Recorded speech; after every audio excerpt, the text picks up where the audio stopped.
Hello दोस्तों, स्वागत है आपका हमारे YouTube channel Indian think tank show पर। शतरंज में कहा जाता है कि offence is the best defence और आर्मी भी इस बात को फॉलो करती है। अगर आपको याद हो तो 1965 की वॉर जो भारत पाकिस्तान के बीच में हुई थी, उसमें भारतीय पक्ष शुरू में कश्मीर के अंदर थोड़ा प्रेशर फील कर रहा था, तो भारत ने प्रेशर को रिलीज करने के लिए पंजाब में नया फ्रंट खोल दिया। इससे पाकिस्तान प्रेशर में आया और फाइनली भारत ने लाहौर को जाकर घेर लिया और इससे पाकिस्तान सरेंडर करने पर मजबूर हो गया।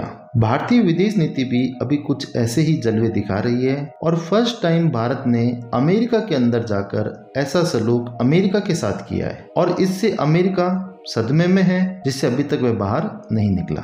आगे बढ़ने से पहले दोस्तों, चैनल को सब्सक्राइब कर लें, पेज को फॉलो कर लें, क्योंकि हम आपके लिए बहुत रिसर्च करके अपने वीडियो बनाते हैं। अभी भारतीय प्रधानमंत्री अमेरिका गए थे और वहां पर कुछ जबरदस्त बातें हुई थी कि कैसे अमेरिका को उन्हीं के घर में जाकर धोया है। एक्चुअली अमेरिका प्रेशर पॉलिसी को ध्यान में रखकर अपना काम करता है। अमेरिका ने अपने यहाँ पर कई तरह की संस्थाएं दुनिया को दिखाने के लिए बना रखी है। ह्यूमन राइट्स की, women right, children right, hate crime, freedom of speech, और वह पूरी दुनिया को यह कहता है कि अमेरिकन सरकार का इनसे कोई लेना देना नहीं है, ये सब इंडिपेंडेंट संस्थाएं हैं। तो जब भी भारतीय प्रधानमंत्री या अन्य कोई राष्ट्राध्यक्ष अमेरिका के दौरे पे जाते थे, तो उससे कुछ समय पहले ये संस्थाएं अमेरिका के न्यूज़पेपर के अंदर फर्जी आर्टिकल, फर्जी स्टोरी चलाना शुरू करती थी। फिर दौरे के समय अमेरिकन सरकार के मंत्री, अधिकारी या ऐसी संस्थाओं के अधिकारी या अमेरिकन मीडिया मेन मीटिंग शुरू होने से पहले जानबूझकर ऐसी ऐसी बातें सुनाते थे कि आपके देश में तो ह्यूमन राइट्स का वायलेशन हो रहा है, आपके देश में हेट क्राइम बढ़ रहा है, आपके देश में तो फ्रीडम ऑफ स्पीच नहीं है, और मेन मीटिंग होने से पहले इस प्रकार का माहौल बना देते थे जिससे दूसरे देश के प्रतिनिधि प्रेशर में आ जाते थे। और मजे की बात यह है कि यह लोग जो प्रश्न पूछते थे उनका कोई सबूत भी नहीं देते थे। यह सिर्फ ये करते थे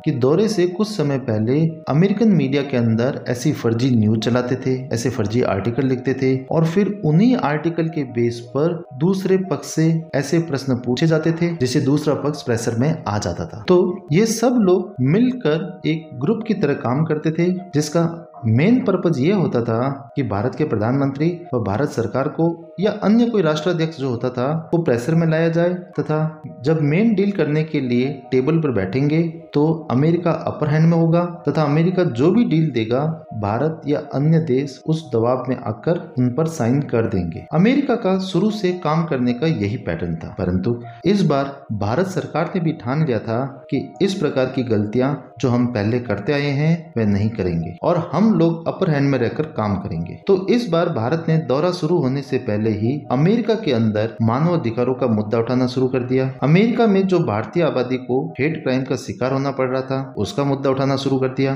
और भारतीय मंदिरों पर जो अटैक हुए थे उनका मुद्दा भी उठाना शुरू कर दिया। आपको लगेगा कि भारत ने ऐसा किस कारण किया होगा। भारत को ये मालूम था कि अभी जितनी हमें अमेरिका की जरूरत है उससे कितने ही गुना ज्यादा जरूरत अमेरिका को भारत की है। इकोनॉमी के मामले में भी, क्योंकि अमेरिकन इकोनॉमी काफी खराब कंडीशन में है, रूस के मामले में भी और चीन के मामले में भी। तो भारतीय अधिकारियों ने बिल्कुल निडर होकर वहां पे प्रश्न पूछने शुरू किए जो अमेरिका में फर्स्ट टाइम हुआ था और इसका हमें जबरदस्त फायदा मिलना भी शुरू हुआ। इससे अमेरिकन सरकार खुद प्रेशर में आ गई और उन्हें लगा कि ऐसा काम तो हम लोग हमेशा करते आए हैं, ये हमारे साथ ही ऐसा कैसे हो रहा है। और अमेरिका ने फिर एक बार भी पूरे दौरे के दौरान भारत के अंदर ह्यूमन राइट्स का मुद्दा नहीं उठाया और भारत ने अमेरिका को प्रेशर में लाकर जबरदस्त डील भारत के फेवर में की है और ऐसी ऐसी डील की जो अमेरिका अपने मित्र देशों को भी शायद नहीं दे। हालांकि अमेरिकन मीडिया ने फिर भी कुछ ऐसे प्रश्न उठाए और वही हमेशा की तरह अपना राग लापना शुरू किया, जिसका जवाब भारतीय अधिकारियों ने अच्छे से दे दिया। और